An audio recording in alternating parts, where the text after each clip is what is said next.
Hey guys, happy Sunday to everybody. I am back and I have little Miss June here. Little Junie June, as I like to call her, and my friends also like to call her. Yeah, my voice is still struggling, guys. It's been a long haul. But I'm feeling much better. Yeah, so I thought today'd be a good day to make a little video, share what I've put little June into, because we got quite the little snowstorm yesterday. I should say Friday night and through yesterday. It was a bit foul here, I have to admit.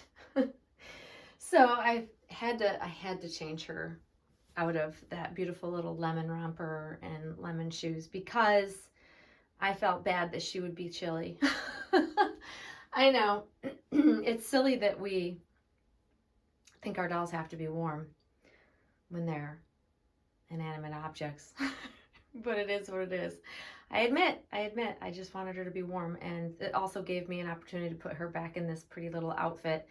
It's a little jacquard corduroy romper with a jacquard onesie, and the onesie has that really pretty frilly neck, and it has little, I want to say birds, I think they're birds on the collar that are embroidered, and it's just really pretty. And she hasn't worn the onesie.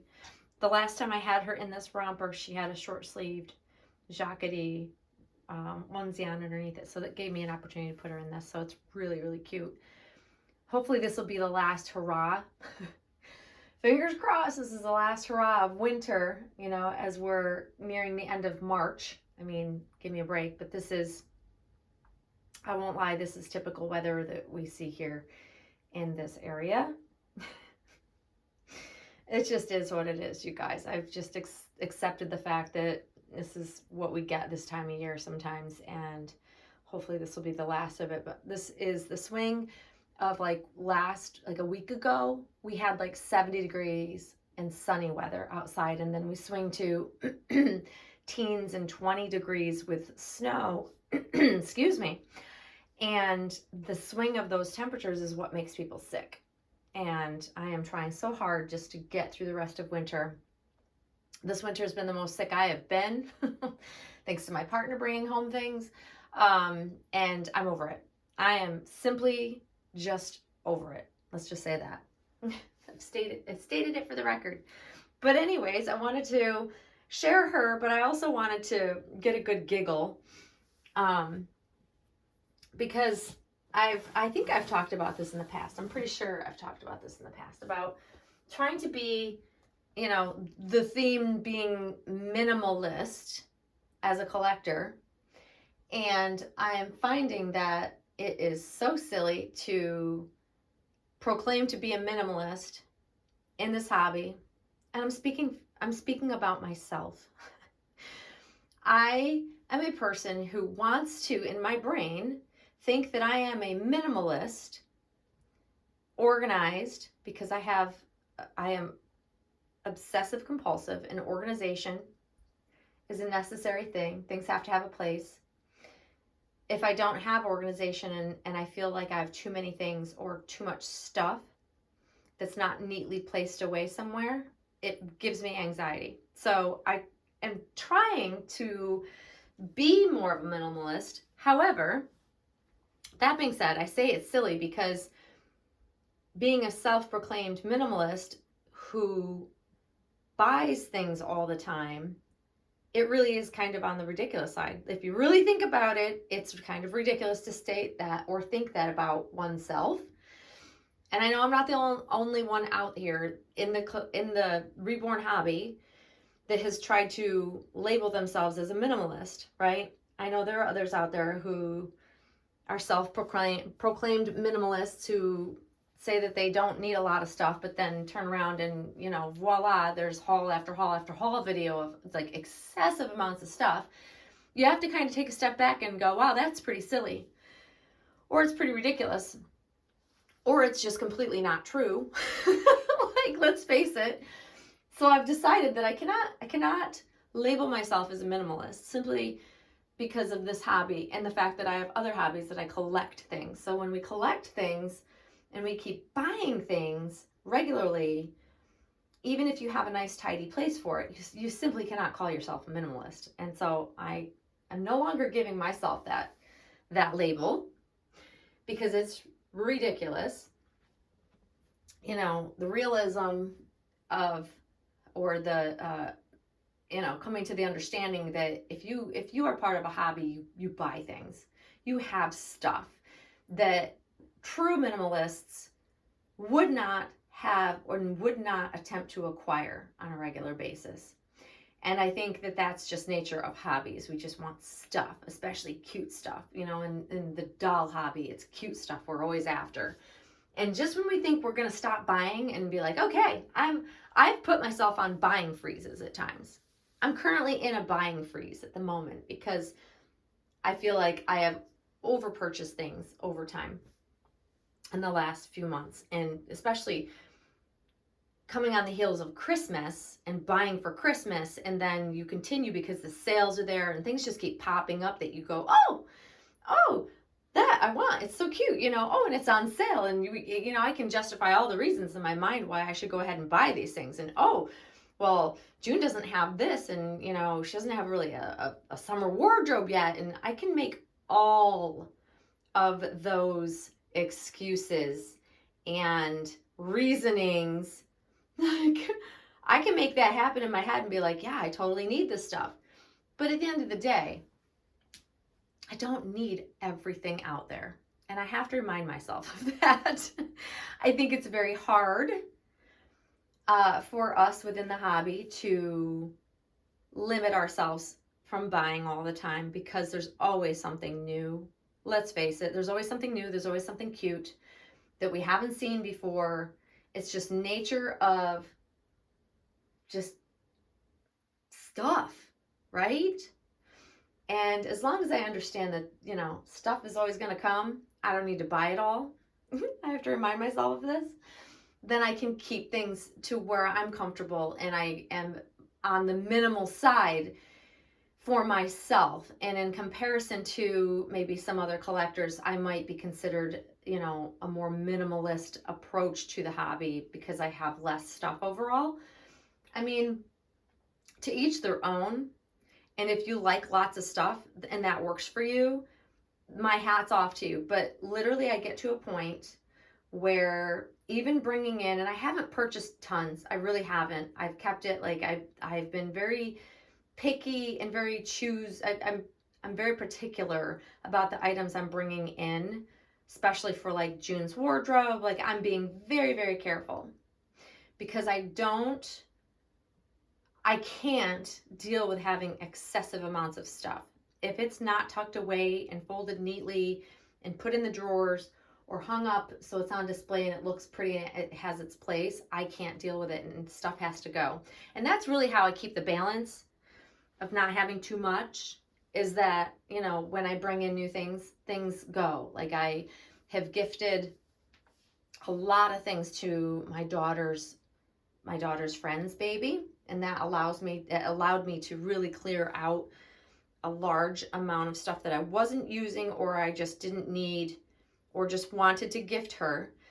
But it freed up the space so that I, you know, don't have overwhelming like piles of things just sitting in my nursery space because I cannot deal with that. That's the one thing I just can't deal with. Everything needs to be away. When things are sitting out, it bothers me to no end. And like I said, to each their own. I know that for some people, they don't mind having the clutter, or they have a large, like I also don't have a large space. I don't have a large room in which to keep excessive things, but I don't even think if I had a bigger space and more, like if there was a closet in here, I wouldn't want to fill it with baby clothes. It just doesn't feel right to me. It feels excessive. And when things feel excessive, it seems absolutely ridiculous to me to have that much stuff. So in that sense, I do believe that I am a bit of a more minimal type of collector in that way, but there's no way I can label myself a minimalist because I have too much stuff overall. Just simply for this baby, for Monroe, like I have a lot of stuff. I have baby furniture and it's all beautiful, But how silly to call myself or try to even put myself in the box of a minimalist. True minimalists don't have all this stuff. True minimalists don't collect things, honestly. Yeah, I've done a deep dive on it, guys. And that's why I have to laugh, because I'm like, yeah, I might be obsessive compulsive about certain things, but I'm certainly not a minimalist. I do get anxiety, and I do think that being an OCD person does keep me and my buying in check to some extent, but I also have to rein myself in, and that's where I'm kind of at right now. I'm reining myself in so that I don't need anything. I've done a good job of building a little bit of a wardrobe for June, and over time I can slowly continue to build it, but I'm really happy where it's at right now. Very, very happy. I'm pleased with what I've gotten for her. I'm pleased with just having her and enjoying her, truly. She's just cute as a button, or cute as a bug. We can call her little Junie bug. And no, I'm just still thoroughly enjoying her, but I do have to, you know, be realistic and realize that she's not a living child. She does not need a full-on wardrobe. However, how much fun that is to buy for her. Gosh, isn't that the struggle though, guys? Really, in this hobby, is that you want to have, one, you want nice dolls, but you want to have nice things for the dolls. And for me, the fun of buying the wardrobe is a huge part of the hobby, because I'm not buying dolls left and right, and I don't have a plan to buy dolls left and right. However, I have to say this. My friend Michelle mentioned that the newborn June, so the newborn version of her, so this baby was scanned at multiple different ages, and she was done at newborn 7 months, and then I believe at like 2 years or 3 years, something like that. And I had not really seen any of the June newborns. And I came across one on Instagram, someone that it was suggested, you know how they pop up things based on what you already currently follow, accounts that you follow. And I saw the most beautiful newborn June that I've never seen. I don't know if I've ever really seen a well done June newborn, or maybe I just haven't seen them at all, other than when I was on their site looking at her original pictures and stuff, and learning about her before getting her, that I just saw the newborn kit. But this baby, oh my goodness, my heart melted, you guys. It was like the cutest little baby. And I'm telling you, I get why my friend Michelle loves the newborn June.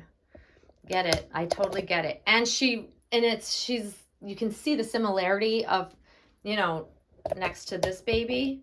Like, you can see that it's the same baby at different ages. It's very, very cool. And I just have a whole new appreciation for the real borns. Wow. So cute. Makes me want one. Don't need one, but it sure does make me want one, you guys. But yeah, so if you guys out there, anybody that's watching, and you have like a newborn June, you're like probably screaming at the screen going, yeah, duh, it's the cutest thing ever. I'm always slow to the party, guys. I sometimes just don't see things or realize things until later on, and June has just never been on my radar until I saw her. And I had seen a few of the sleepers, but I just hadn't seen any like her. I didn't see any of the awake ones. And so now I'm just all about it. And I don't know. It's funny. It's like when you buy a certain car and then suddenly you see the same car everywhere because it's in your mind, I think. It's just how it is, you know? When something's in the forefront of your mind, you start seeing them everywhere. And now I'm just seeing Junes of all ages everywhere, and I'm loving it. It's such the baby, the child in which June was created and scanned. She's adorable. Chubby, adorable baby. Love, love, love, love. So just had to share that. So I'm still having a love affair with the real-born June of all ages. And no, I still haven't been able to find available is it 2 years or 3 years old scan not available still. So yeah, I don't know. Like it'd be fun to have like all three kind of in a collection, wouldn't it? I don't know. I just think it'd be very cool. But that's just me. But anyways, guys, I'm going to stop rambling there, but I just had to give a good giggle to myself. You know, sometimes I give myself a big old eye roll because in my brain I feel like I'm definitely like a minimalist, but really I am not. I am not. I might collect and have less stuff than, you know, the next collector, but ultimately I feel like all collectors, there's no way we can ever label ourselves as a minimalist. Nope, just not. It just doesn't fit the bill. It really doesn't. I just need to accept that about myself. Just saying. But anyways, guys, I hope wherever you are at, you are not having winter weather like I'm having here. And I hope you've had a wonderful weekend. And little Junie and I, we will see you very, very soon, guys. Thanks for watching. Bye-bye.